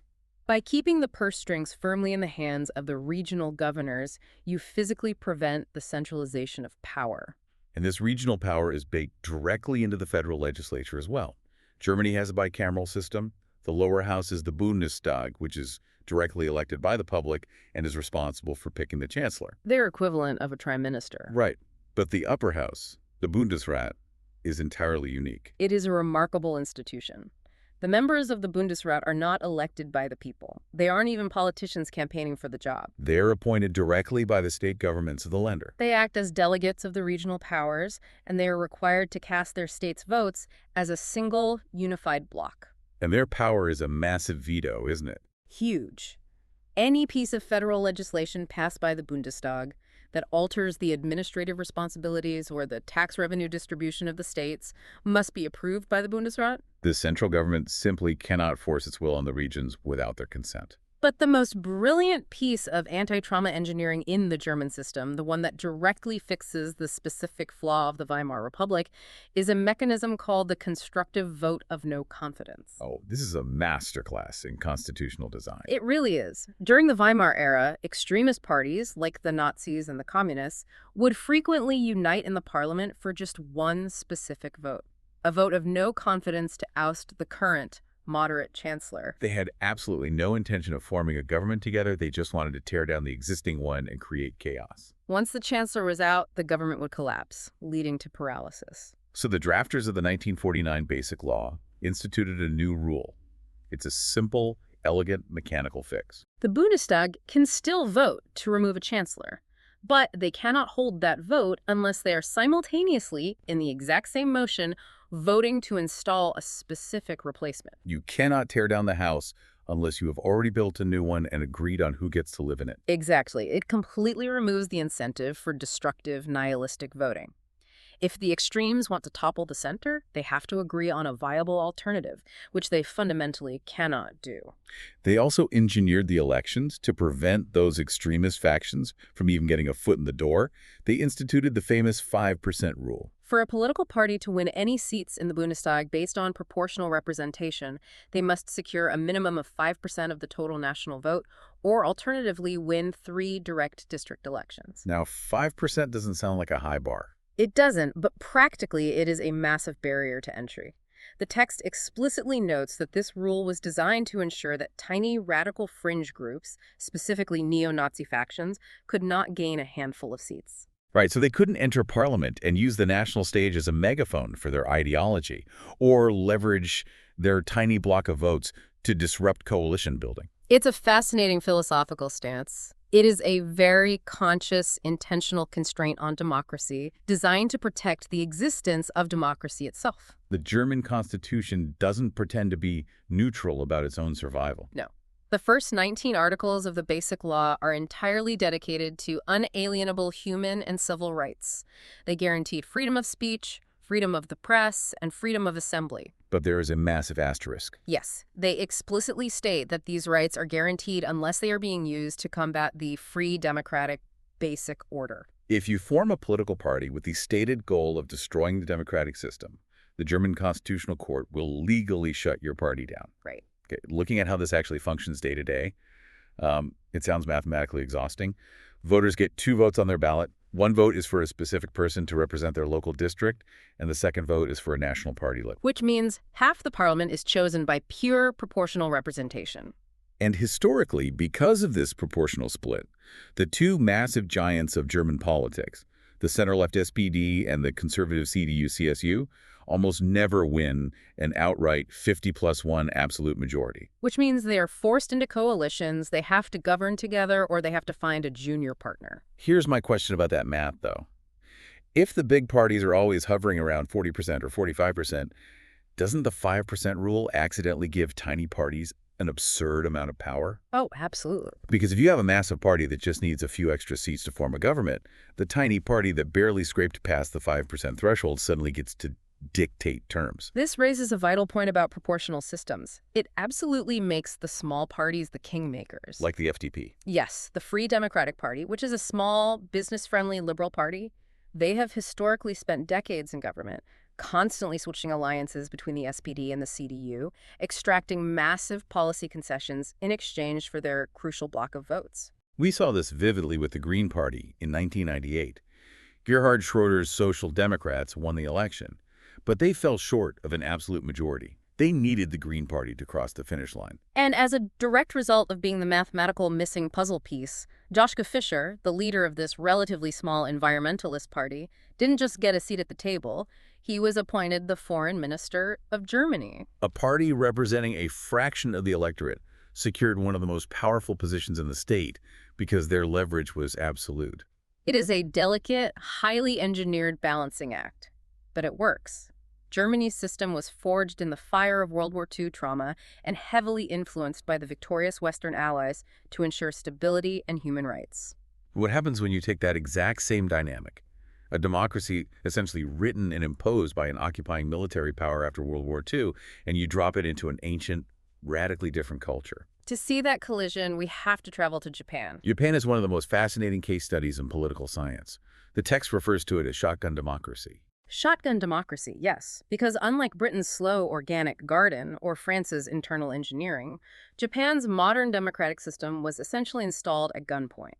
Prior to 1947, Japan had zero history of democratic tradition. Their feudal era lasted incredibly late, only ending in 1868 with the Meiji Restoration. The Meiji Restoration is a crucial context here. It was a period of breathtaking, rapid modernization. The Japanese leadership looked at the encroaching Western imperial powers and realized they needed to industrialize immediately to survive. In a matter of decades, they built telegraph networks, massive railway systems, modern legal codes, and heavy manufacturing industries. They modernized their economy and their military at a pace never before seen in human history. But while the economy modernized, the political culture remained deeply authoritarian.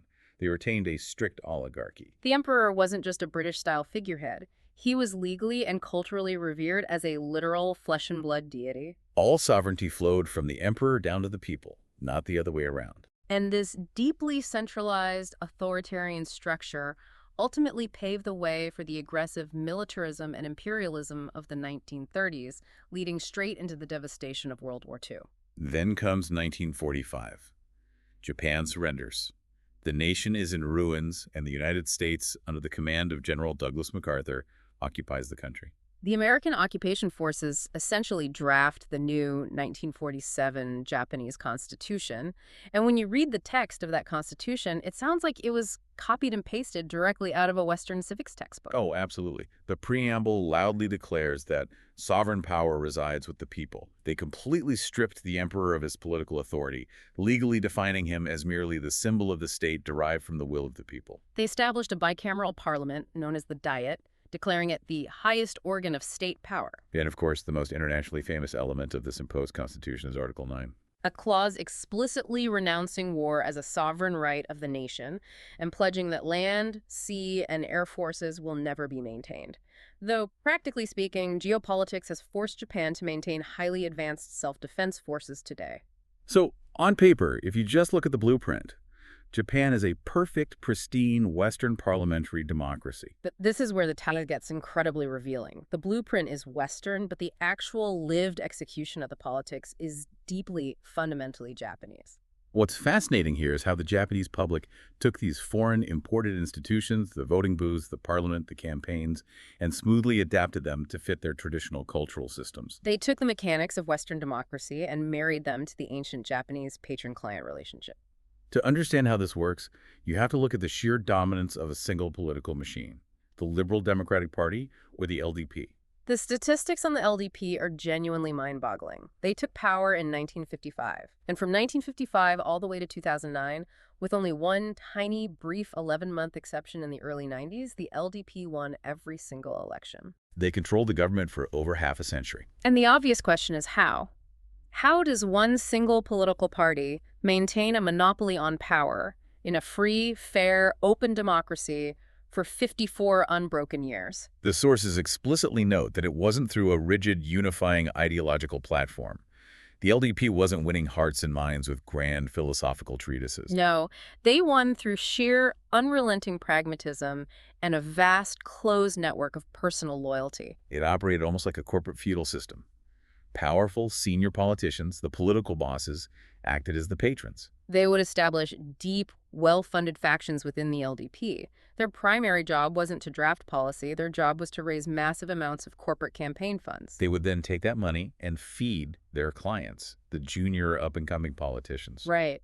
In exchange for funding their campaigns and guaranteeing their political survival, the junior clients pledged absolute, unquestioning loyalty to the patron boss. When it came time to vote in the Diet, the faction voted as a single solid brick. This patron-client dynamic extended all the way down to the local voters through organizations called konkai, or local support groups. A politician wouldn't just campaign on issues. They would integrate themselves into the daily personal lives of their constituents. They would attend weddings, send money to funerals, and help local businesses navigate bureaucracy. It was a transactional relationship built on deep social obligation. You vote for the LDP candidate because the LDP candidate ensures the central government sends a massive infrastructure contract to your town. And this backroom factional bargaining aligned perfectly with another deep-seated cultural preference, the Japanese aversion to adversarial conflict. In the West, our entire democratic theory is based on majority rules. We have an adversarial debate, we take a vote, and if you get 51%, you win, and the 49% just has to deal with it. But in traditional Japanese culture, passing a law by brute forcing a 51% majority over the loud, public objections of the minority is viewed as incredibly distasteful and socially disruptive. The minority will literally cry out about the tyranny of the majority. They don't value victory as much as they value harmony. They prefer to delay, negotiate, offer concessions, and build consensus until a solution emerges that everyone can at least quietly tolerate. But the reality is that consensus wasn't usually being built by the public. It was being built by what political scientists call the Iron Triangle. Yes. This was an informal, deeply entrenched alliance between the LDP party bosses, the elite, highly educated government bureaucrats who actually drafted the laws, and the massive corporate executives who funded the whole operation. And the Japanese public largely tolerated this closed, somewhat opaque, and occasionally corrupt system for one very simple reason. It worked. For decades, the Iron Triangle delivered an unprecedented economic miracle. They rebuilt a bombed-out, devastated nation into an absolute global powerhouse. They dominated global auto manufacturing and consumer electronics. As long as the standard of living kept skyrocketing, the public was willing to let the bosses run the machine. But the machine eventually broke down. In the early 1990s, the Japanese bubble economy dramatically burst. Real estate and stock prices plummeted. Then, just as they were trying to recover, they were slammed by the 1997 Asian financial crisis. Over the course of a dozen years, Japan suffered 4 distinct, painful economic recessions. The LDP was no longer delivering the miracle. The economic stagnation began to severely erode the LDP's absolute grip on the electorate. There were attempts to fix the machine from the inside. The most notable was the rise of Prime Minister Junichiro Koizumi in the early 2000s. Koizumi was a maverick. He recognized that the old backroom factional system was suffocating the economy. Instead of relying on the party bosses, he utilized modern media to appeal directly to the public. His biggest victory was the privatization of the massive Japanese postal savings system in 2007. Now, to an outsider, privatizing the post office doesn't sound like a dramatic political revolution. But in Japan, the postal savings system was essentially the largest bank in the world, and it was the slush fund that the Iron Triangle used to finance their massive, often wasteful public works projects that kept the rural voters happy. By privatizing it, Koizumi struck a massive blow against the old guard's funding mechanism. Koizumi's popularity gave the LDP a temporary lifeline, but eventually he stepped down and the economic malaise continued. The public grew increasingly exhausted by the revolving door of ineffectual LDP prime ministers. Finally, the dam broke. In the historic 2009 elections, the Japanese voters decisively rejected the Iron Triangle. They handed the opposition party, the Democratic Party of Japan, or the DPJ, an absolute landslide victory, taking 308 seats compared to the LDP's mere 119. Okay, looking at this entire history, I have to ask a fundamental question about definitions. Go for it. In Japan, you have a culture that avoids the judicial system. People rarely sue each other, preferring to settle disputes through social hierarchies. You have a system where laws are drafted by unelected bureaucrats, funded by corporate monopolies, and rubber-stamped by political bosses. And one single party controlled the state for half a century. If we are being brutally honest, is it really fair to call that a functioning democracy? Or is it just, as some critics might argue, a soft authoritarian regime with a suggestion box? Are they just pouring new democratic wine into old feudal bottles? That is the essential debate when examining non-Western democracies. But the evidence in the source material points to a clear answer. Yes, it is a democracy. Okay. The cultural application of the machinery is highly unique to Japan. They prefer social harmony over adversarial litigation, even though their Supreme Court possesses the Western power of judicial review. They prefer consensus over simple majority rule. But the core definition of a democracy isn't about how loud the debates are. It is about where the ultimate sovereignty lies. And the 2009 election proves that sovereignty lies with the voters. Exactly. When the economic miracle faded, when the system fundamentally stopped delivering on its implicit promises, the Japanese public possessed the institutional power to peacefully, legally, and decisively remove the ruling regime. There was no military coup. There was no civil war. The LDP accepted the results and handed over the keys to the government. The architecture was Western, the interior design was deeply traditional Japanese, but the foundation held. The ballot box functioned exactly as it was designed to. That is a phenomenal transition point. We've seen how democracy can flourish in incredibly wealthy, highly industrialized, relatively homogenous nations like Germany and Japan. They have the economic padding to survive political bumps in the road. But what happens when you strip away that wealth? Can this Western parliamentary blueprint survive in environments characterized by extreme, grinding poverty, massive fractured populations, or perpetual existential violence? To test the absolute limits of the democratic model, the sources examined two nations born in the chaotic aftermath of World War II, India and Israel. These two countries represent the ultimate stress tests of parliamentary survival. Let's begin with India, which the literature quite accurately describes as a parliamentary miracle. When you look at the raw demographic and economic data, India defies every single political science textbook. It simply should not be a functioning democracy. It's a massive, overwhelming paradox. We are talking about a population of over 1.1 billion people, making it the second most populous nation on Earth. And unlike the urbanized West, over 70% of that population lives in rural, often highly isolated villages. And the economic challenges are staggering. India grapples with massive systemic illiteracy. The text notes that roughly half of all Indian women are illiterate. There are chronic issues with malnutrition and extreme poverty that dwarfs anything seen in Europe or North America. And their inception as an independent nation was bathed in trauma. Following the end of British colonial rule, the Raj, the subcontinent, was hastily partitioned into India and Pakistan, primarily along religious lines between Hindus and Muslims. It resulted in one of the largest and most violent mass migrations in human history. Millions were displaced, and sectarian violence left deep, enduring scars. The India that emerged from that trauma was an immense, fractured mosaic. You have dozens of major ethnic groups, hundreds of distinct languages and dialects, and fiercely competing religions. Hinduism, Islam, Sikhism, Christianity, Jainism. Historically, a population this large, this poor, and this diverse is a recipe for total fragmentation or a brutal military dictatorship just to maintain order. Yet, against all historical logic and probability, India has maintained a robust, incredibly vibrant, British-style parliamentary system for decades. They operate a bicameral legislature, with the Lok Sabha as the lower house and the Rajya Sabha as the upper house. The Prime Minister is the leader of the majority coalition in the Lok Sabha. And the sheer logistical scale of their democracy is practically incomprehensible. Let's talk about those logistics, because the numbers from the 2009 national election cited in our sources are staggering. In that single election, over 417 million ballots were cast. For 417 million people physically participating in the democratic process. To make that happen across rural villages, mountains, and dense slums, the Indian Election Commission utilizes hundreds of thousands of electronic voting machines. They use symbols on the ballots so illiterate voters can identify their chosen party. Over 300 different political parties competed in that 2009 election. And the voter turnout was 58%. To put that in perspective, that turnout rate actually beat the European Union's 43% turnout for their parliamentary elections that same year. And this massive democratic machine is actively transforming the nation's trajectory. For decades, India's economy was shackled by heavy state regulation, resulting in what economists mockingly referred to as the Hindu growth rate of a sluggish 3% a year. But the democratic system allowed for reform.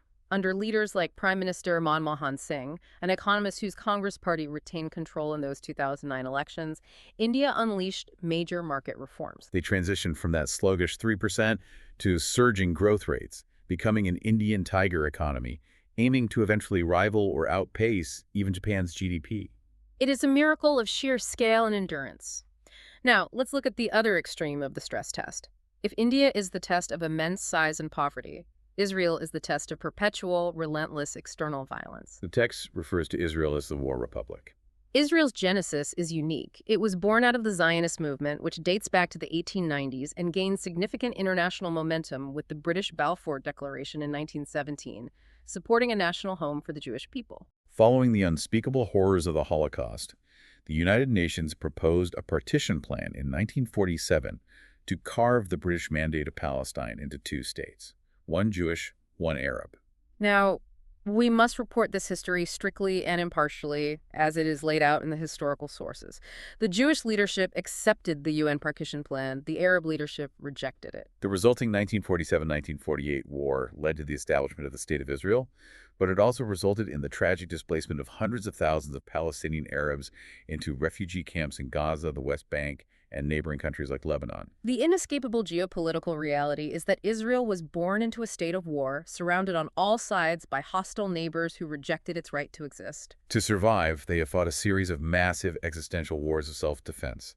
The 1956 Suez Crisis, the 1967 Six-Day War, which was a profoundly transformative event where Israel preemptively struck its neighbors and seized control of the Gaza Strip, the Sinai Peninsula, the West Bank, and the Golan Heights. And then the surprise attack that triggered the 1973 Yom Kippur War. While there have been diplomatic breakthroughs, most notably the 1978 Camp David Accords brokered by U.S. President Jimmy Carter, which secured a lasting peace treaty with Egypt, the broader region remains deeply volatile. The sources highlight the ongoing complexities, including the internal political fracture among the Palestinians. You have Hamas exerting control over the Gaza Strip, while Fatah, led by Mahmoud Abbas, controls the West Bank. This environment has produced cyclical violence, including rocket attacks launched from Gaza into Israeli towns, followed by intense Israeli military responses, such as the major ground invasion of Gaza at the end of 2008. There have also been prolonged periods of Palestinian uprisings, known as the Intifada. Because of this unbroken cycle of conflict, national security is not just a policy issue in Israel. It is the absolute, undisputed, overriding priority of the state. It dictates everything. And this security imperative profoundly, mechanically shapes how their democracy functions. For instance, the most glaring fact about the Israeli government is that they do not have a single written constitution. Which seems insane for a modern democracy. Why not write the rules down? Because, in a state of perpetual literal war, a strict constitution can become a suicide pact. The Israeli philosophy is that the immediate security of the state and the physical survival of its citizens must take absolute precedence over the rigid rule of law or the prolonged debates of a Supreme Court. You cannot afford to have your military response delayed by constitutional litigation when tank divisions are mobilizing on your border. They rely on basic laws that can be adapted by the parliament as needed. And that parliament, the Knesset, is a single-house unicameral body. And the way they elect the Knesset is a recipe for absolute internal chaos. They use a system of pure nationwide proportional representation. There are no local districts. The entire country is a single district, and the threshold to win a seat is incredibly low. The result of this hyper-pure proportional representation is that the Knesset is insanely fractured. You don't just have 2 or 3 main parties, you have dozens. Even tiny single-issue upstart parties, like ultra-Orthodox religious factions or specific immigrant advocacy groups, can easily win a few seats. Because no single party ever comes close to winning an absolute majority of the 120 seats, every Israeli government is a fragile, messy coalition. The major center-left or center-right parties are constantly forced to bargain with these tiny extreme fringe parties just to cobble together a 61-seat majority. It means a tiny faction of hardline religious voters can essentially hold the national defense budget hostage to extract funding for their specific schools or settlements. It leads to wild political instability. Look at the 2009 elections highlighted in the text. It resulted in a virtual dead heat between the centrist Kadima party, led by Tzvi Livni, and the right-wing Likud party, led by Benjamin Netanyahu. Ultimately, Netanyahu managed to weave together a complex right-wing coalition and became prime minister, but it is always a tightrope walk. At any moment, a minor coalition partner can get offended, pull their support, and the government collapses, triggering new elections. So looking at these two stress tests, I have to pose the obvious question. You have India, which is impossibly large, crushing poor, and infinitely diverse. You have Israel, which is tiny, hyper-fragmented politically, and literally fighting for its physical existence on a daily basis. Why do these systems not just snap? Why doesn't the Indian parliament dissolve into ethnic civil war? Why doesn't the Israeli military just say this Knesset is too chaotic and stage a coup to secure the borders? It is a profound paradox. But if we analyze the mechanics, we realize that in a strange, counterintuitive way, the crisis itself might be the glue holding the democratic structure together. Crisis as glue. Explain that. Take India. The diversity is so extreme, the mosaic is so fractured that it actually serves as a safety mechanism. In a society with two major groups, one will inevitably try to dominate the other. But in India, there are so many competing linguistic, religious, and ethnic factions that no single group is large enough to dominate all the others. To achieve any power at the national level, a politician must build a massive coalition. You have to compromise with people who are entirely different from you.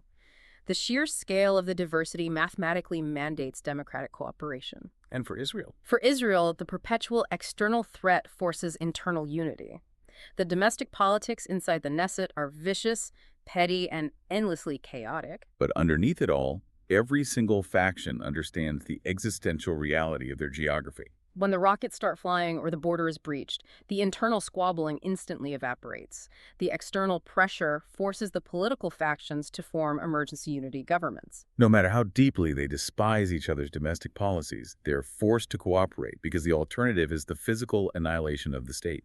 The threat of destruction enforces democratic survival. Wow, that is a sobering, incredible insight. Okay, we have traveled the globe. We have explored Britain's organic garden, France's engineered hybrid, Germany's trauma-informed firewalls, Japan's cultural collision, and the sheer, stubborn survival mechanisms of India and Israel. Now we arrive at the final showdown, Section 6 of our deep dive, Presidents versus Parliaments.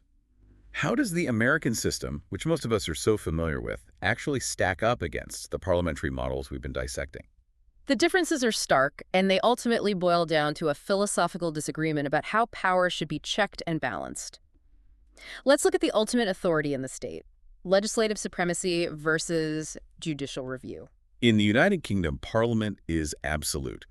Sir William Blackstone, the great 18th century English jurist, famously noted that Parliament can do everything that is not naturally impossible. Because there is no single written constitution, there is nothing for a court to measure a law against. Therefore, no British judge has the power to strike down an act of Parliament as unconstitutional. If the Commons votes for it, it is the law, full stop. Contrast that with the United States.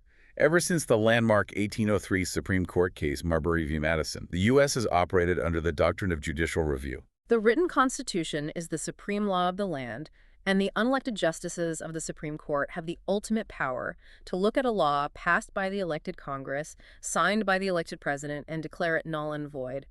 The courts hold a massive check over the democratic branches. And this philosophical difference trickles all the way down into the culture of the legal sisters themselves.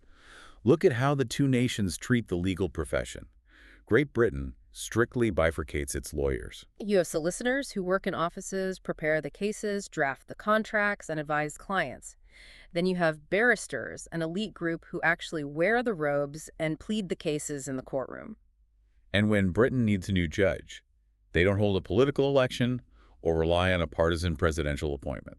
Judges are chosen strictly on merit from the ranks of the most experienced, respected barristers. It is designed to be highly apolitical. Which is the exact opposite of the U.S. system, where justice is inherently, undeniably political. At the federal level, judges are nominated by the president and confirmed by the Senate. These appointments are massive political battles, often used to appease specific ideological bases, reward party bosses, or balance a geographic election ticket. The sources highlight a glaring example of this politicization: the 2007 scandal involving U.S. Attorney General Alberto Gonzales.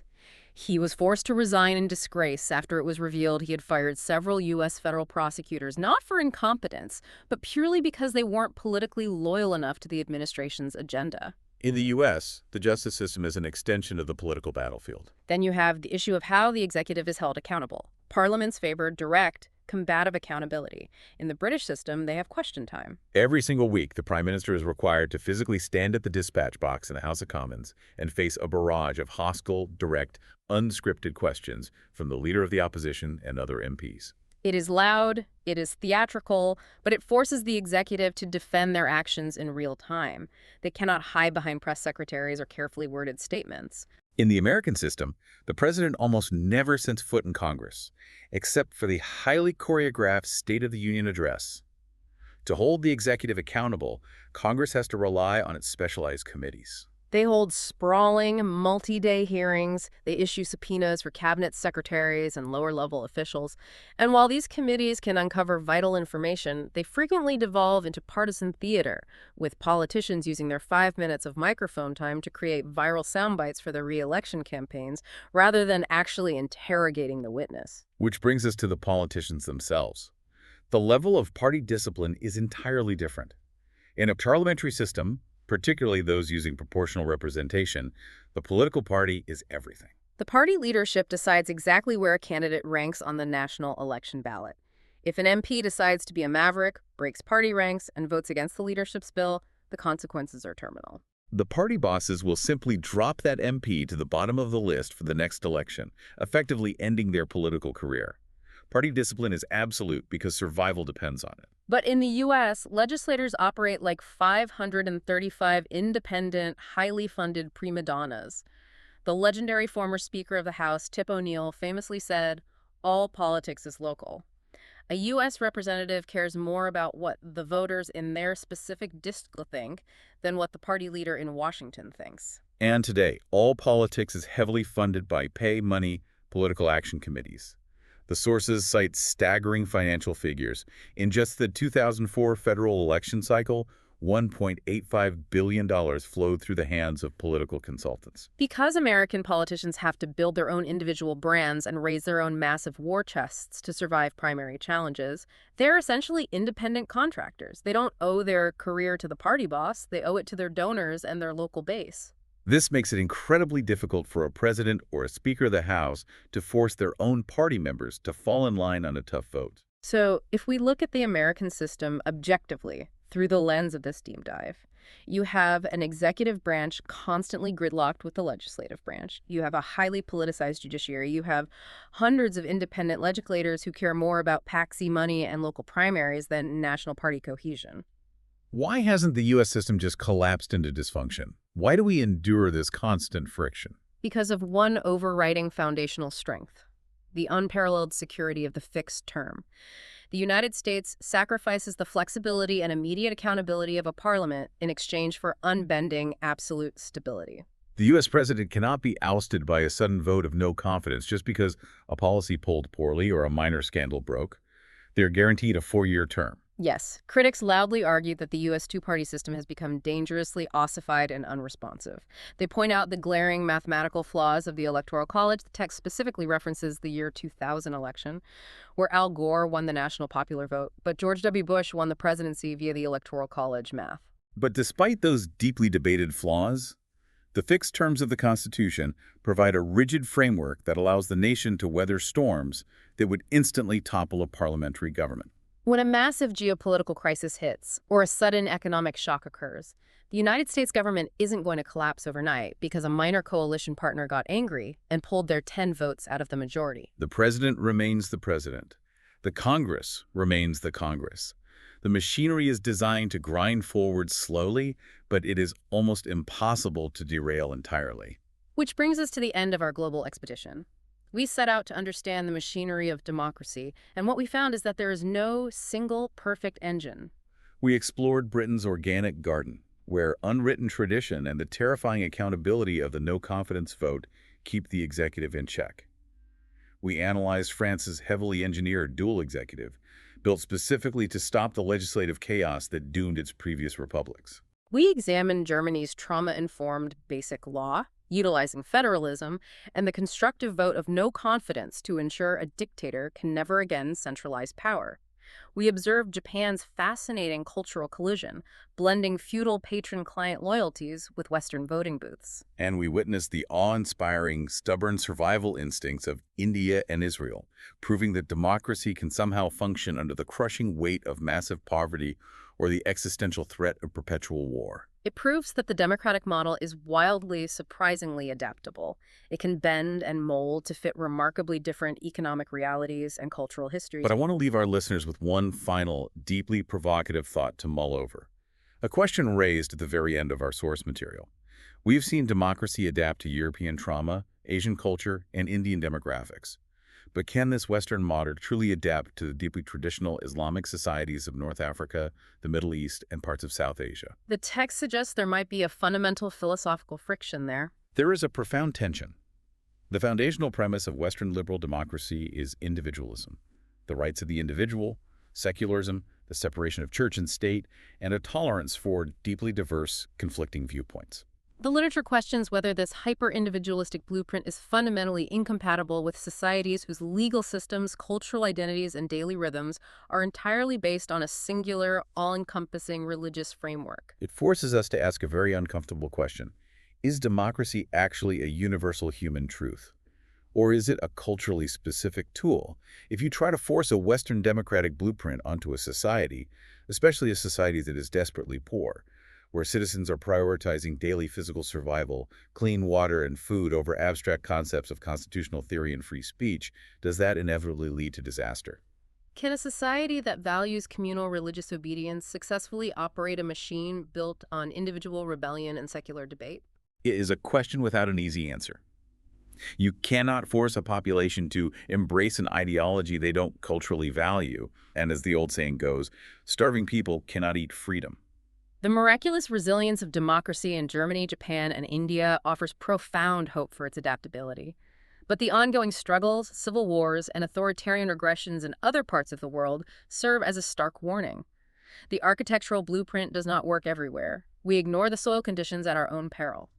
Thank you so much for joining us on this deep dive. The next time you are reading a breaking international headline, whether it's about a sudden snap election called in London, a coalition government collapsing in Jerusalem, or a budget bypassed by decree in Paris, we hope you think critically about the hidden machinery operating beneath the surface. Remember, sometimes you are looking at a meticulously engineered modern blueprint, and sometimes you are just looking at a really old, wildly overgrown garden. Keep digging, keep learning, and we'll see you on the next deep dive.